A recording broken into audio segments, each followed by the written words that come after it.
ustedes faltan, se arruinan todos, así va a ser. A no ser que estén en terapia intensiva, todos, ¿no? Si yo no voy a estar alguna vez, jóvenes, en este sistema, puede ser por problemas de conexión, ¿no? Pero no creo.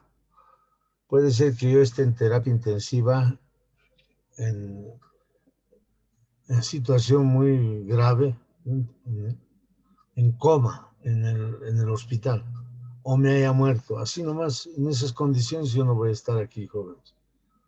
Yo soy franco en decirles y además es la verdad nomás.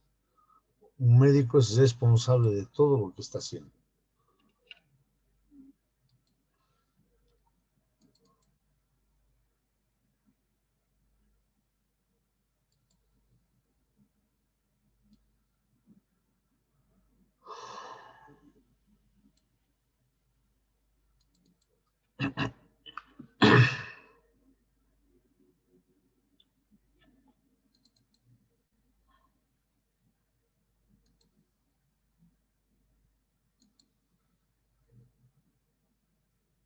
Bien, nos habíamos quedado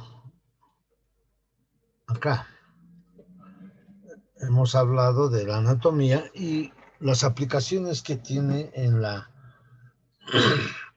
medicina o en otras áreas.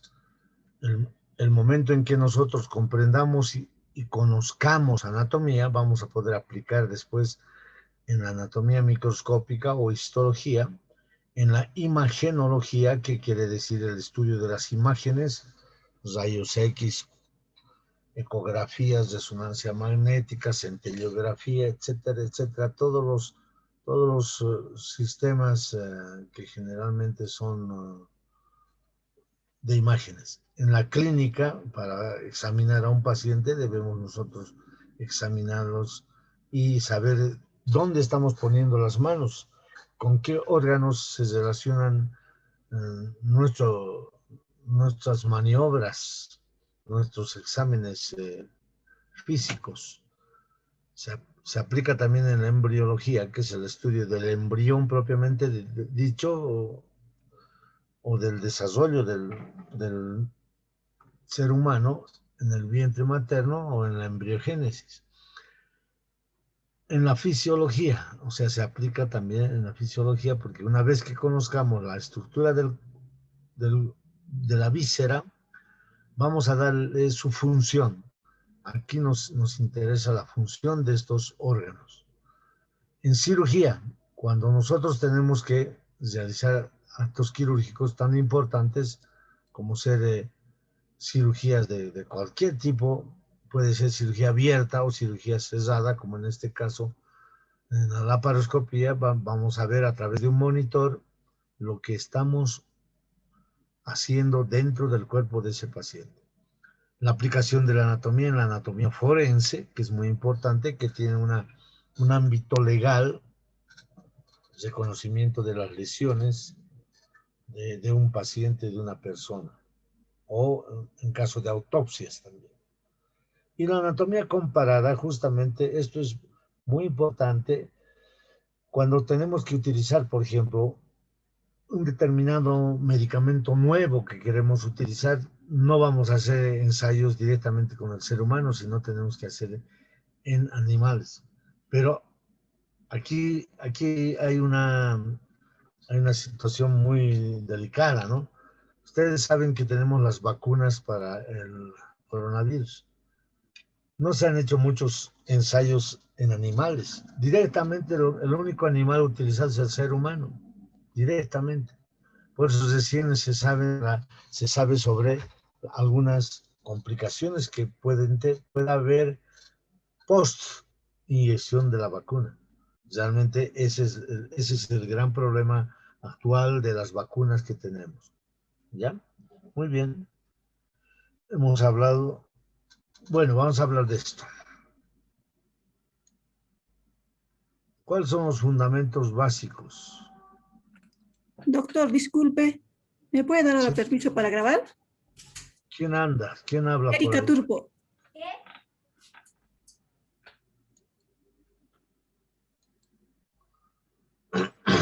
Ya. ¿Está bien? Erika. Sí, sí, doctor. Bueno, entre los fundamentos básicos que debemos tener para que nosotros nos entendamos, ¿no? Es el conocimiento de los cortes, llamados cortes, para poder ver un órgano. Primero tenemos aquí un corte que va a dividir en dos mitades del cuerpo, el cuerpo humano o un órgano, etcétera, una mitad izquierda y una mitad derecha. Ese es el corte sagital aquí por la mitad, o llamado también corte medial. Este corte sagital o corte medial va a pasar por el eje del cuerpo o de la víscera. Y va a dividir en dos mitades, una derecha y una izquierda. Esto es muy importante, este corte. Vamos a ver si, por ejemplo, aquí más atrás, si ustedes se fijan, en este corte que estamos viendo en la ecografía, aquí en la tomografía, aquí, este es un corte sagital, porque estamos viendo la mitad, la parte medial de la región del cerebro. Entonces, esto es un corte sagital o medial. Luego tenemos otro corte que divide en dos mitades, una anterior y otra posterior, es el corte frontal o corte coronal.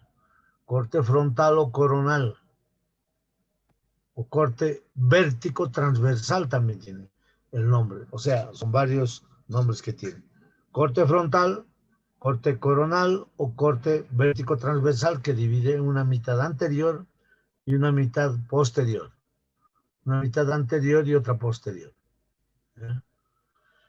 Luego un corte que va por la parte media y divide en dos mitades, una superior y otra inferior, que este corte que pasa por la parte media del cuerpo y divide en dos mitades.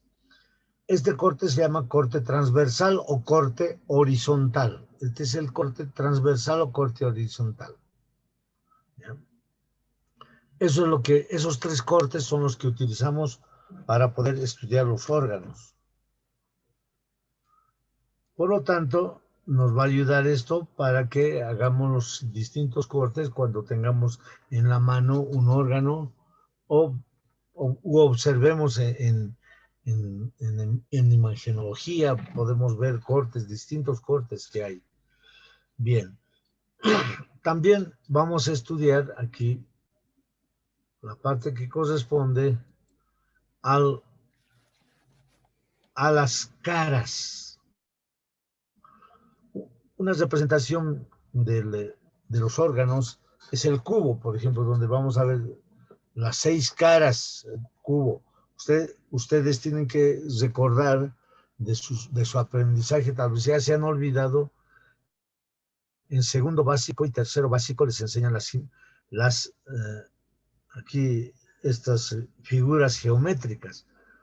El cubo, el cilindro, el paralelepípedo, la pirámide, en fin, el círculo, el cuadrado, el rectángulo. Todo eso vamos a aplicar en los órganos cuando estemos estudiando todas las regiones del cuerpo. Y ya les estoy indicando, tienen que volver a fabricarse estas figuras geométricas. ¿Qué vamos a ver? Todo lo que está adelante, lo que nos mira hacia adelante del cuerpo, está en relación con el vientre. Por eso se llama región ventral. O anterior es la que nos mira, ¿ya? Porque se examina al paciente en bípeda estación, es decir, con los dos pies juntos y de pie con la frente erguida y con los brazos sueltos o en posición intermedia entre contracción y relajación. Ahí es, con el tono muscular adecuado. Por lo tanto, aquí vamos a tener una cara anterior. En el cubo también tenemos una cara anterior. Luego tenemos una posterior aquí, ¿no? En la cara posterior tenemos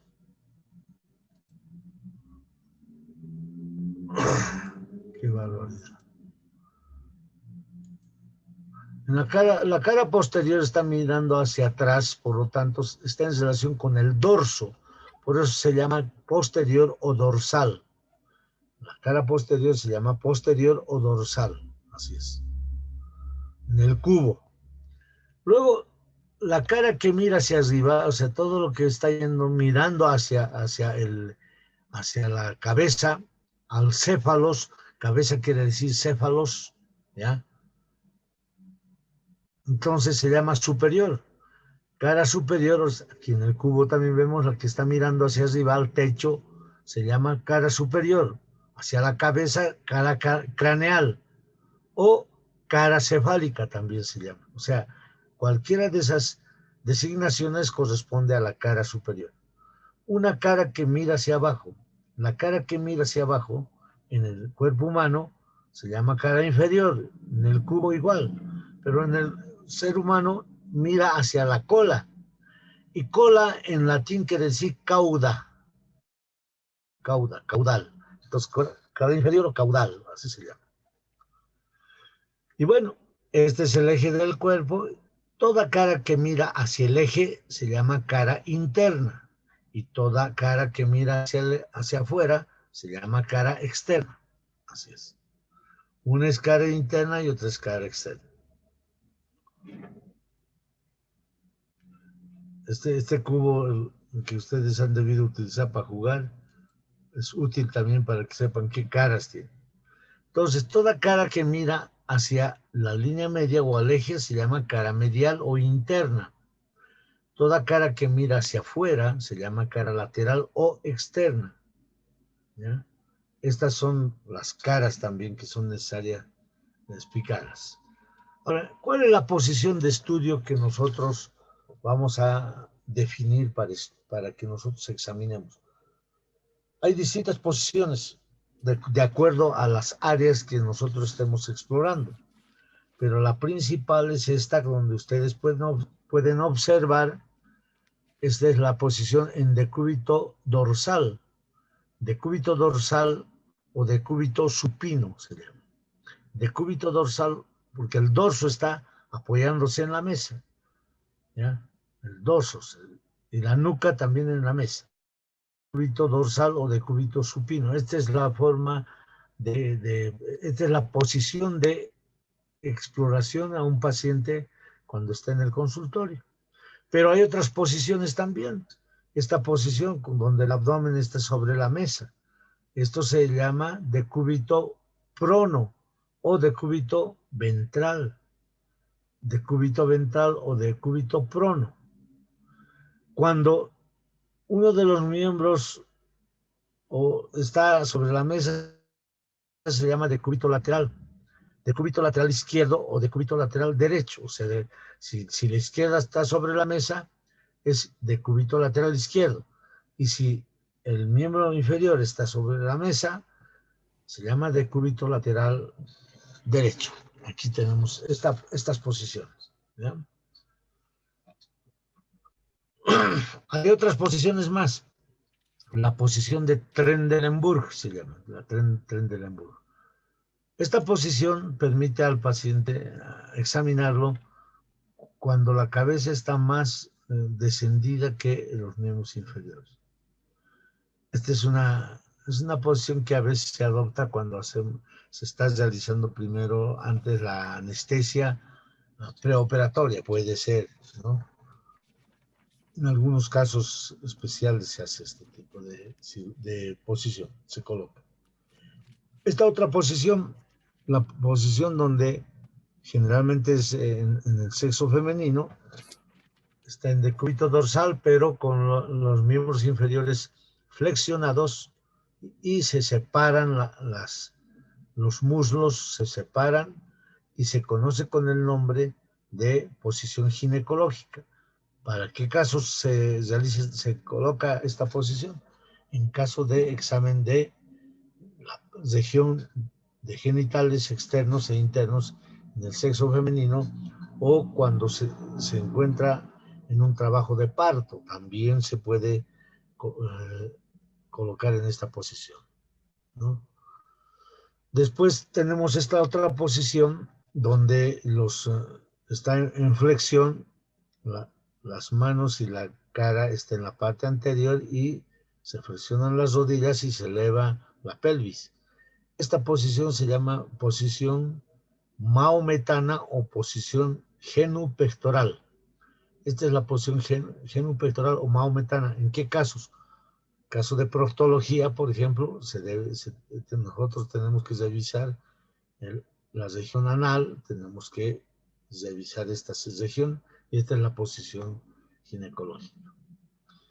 Esta otra, perdón, esta es la posición proctológica más bien, proctológica. Luego tenemos esta otra posición, la posición se llama la posición de Sims.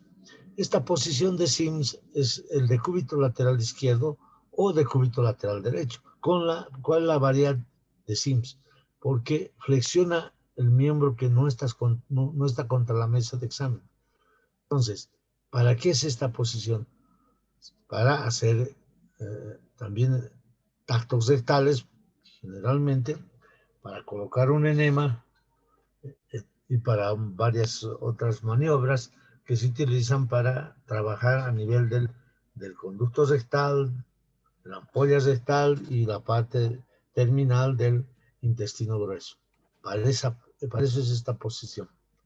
Hay una posición que no se llama ginecológica en el varón, igual que esta posición, decúbito dorsal y miembros inferiores separados, ¿no? En el varón se llama posición de litotomía. Posición de litotomía. ¿Qué términos más vamos a utilizar dentro de nuestro aprendizaje?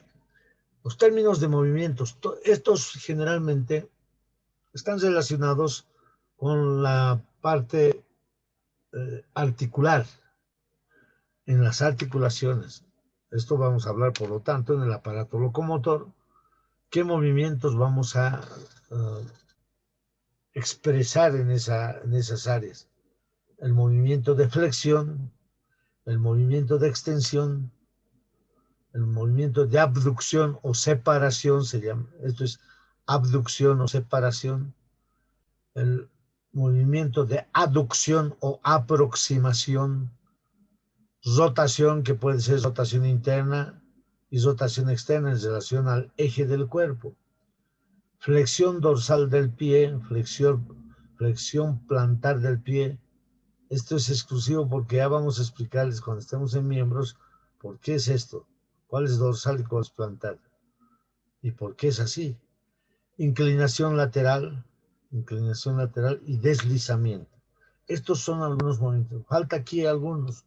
Un movimiento muy importante, el de circunducción. El de circunducción, ese es el que nosotros debemos tomar en cuenta. El movimiento de circunducción. El movimiento de circunducción, ¿cuál es? Ese movimiento va a cumplir una serie de un proceso de flexión, extensión, abducción y aducción, o sea, se dan cuenta, y rotación. Todos estos movimientos juntos van a producir el movimiento de circunducción. Ya vamos a ver cuáles son esos, exactamente. Aquí vemos en la flexión de los dedos, por ejemplo aquí, flexión, extensión, es otro movimiento de extensión. Separación, por ejemplo aquí en la mano, cuando el eje va por la parte media de la mano y por el dedo medio. Entonces, todo lo que se aleja del eje se llama separación. Y cuando se aproxima al eje se llama aducción. Esto es flexión, por ejemplo, en el dedo pulgar, flexionamos, llevamos el dedo hacia adentro. Eso es flexión. Aquí tenemos movimiento de abducción, o sea, el dedo pulgar se junta al dedo índice y se separa. En el momento de separar decimos abducción. Cuando aproximamos se llama aducción. En la articulación coxofemoral, este es el movimiento de flexión. Este es el de extensión, hiperextensión, abducción, separación, aducción, aproximación. Estos son movimientos de la cadera, de la articulación coxofemoral. Otros términos importantes que debemos saber. Aquí tenemos que hablar de inervación. ¿Qué es la inervación? Inervación es el transporte de estímulos nerviosos a través de nervios, ¿ya?, que van a recoger desde la piel hasta el cerebro, o al contrario, van a ir fibras motoras desde el cerebro a los músculos. Y otro corresponde a la parte autónoma o vegetativa. Son tres tipos. Entonces, cuando hablamos de inervación, vamos a hablar de tres tipos de inervación: la sensitiva, la motora y la vegetativa o autónoma. ¿Cuál es la sensitiva? Viene del término sensibilidad. Ya les he dicho, vamos a hablar latín. Aquí latín para nosotros es muy importante. Entonces, sensibilidad, ¿qué quiere decir en latín? Quiere decir estesia. Estesia. Por lo tanto, las fibras sensitivas, ¿para qué sirven? Su nombre dice sensibilidad. Van a captar el calor, el frío, el dolor, el tacto y la presión desde la piel principalmente, ¿ya? Desde la piel. O sea, desde la periferia van a dirigir hacia el cerebro. La parte motora. La parte motora, ¿qué es? ¿Qué es inervación motora? Es la inervación que va a llegar a los músculos, estímulos que van a producir relajación y contracción muscular. Tanto la sensitiva como la motora son voluntarias, es decir, nosotros podemos entender si es frío, calor o dolor, ordenamos que se realice en otros movimientos para escribir. Por ejemplo, en este momento, espero que ustedes estén escribiendo algunos datos, ¿ya? Y luego, finalmente, la vegetativa o autónoma, su nombre dice, no corresponde a nuestra voluntad. Esto va a trabajar en forma independiente y permanentemente, por ejemplo, en la parte de los órganos, en todos los órganos del cuerpo, desde la región, desde las glándulas inclusive, van a tener una inervación vegetativa o autónoma. Aquí tenemos, por ejemplo, la inervación sensitiva, que estamos viendo, la sensitiva. Se nos va a cortar la sesión y dentro de 10 minutos vamos a volver. O 5 minutos, 5 o 10 minutos. No se salgan. Entonces aquí es la inervación sensitiva, por ejemplo, aquí está con colores las áreas de inervación sensitiva de los nervios del plexo braquial, que vamos a hablar en su momento cuando llevemos esto. Esto es sensibilidad. Aquí la mano y la lengua son los lugares altamente capacitados para captar la parte sensitiva, la mayor parte. Aquí tenemos la inervación motora.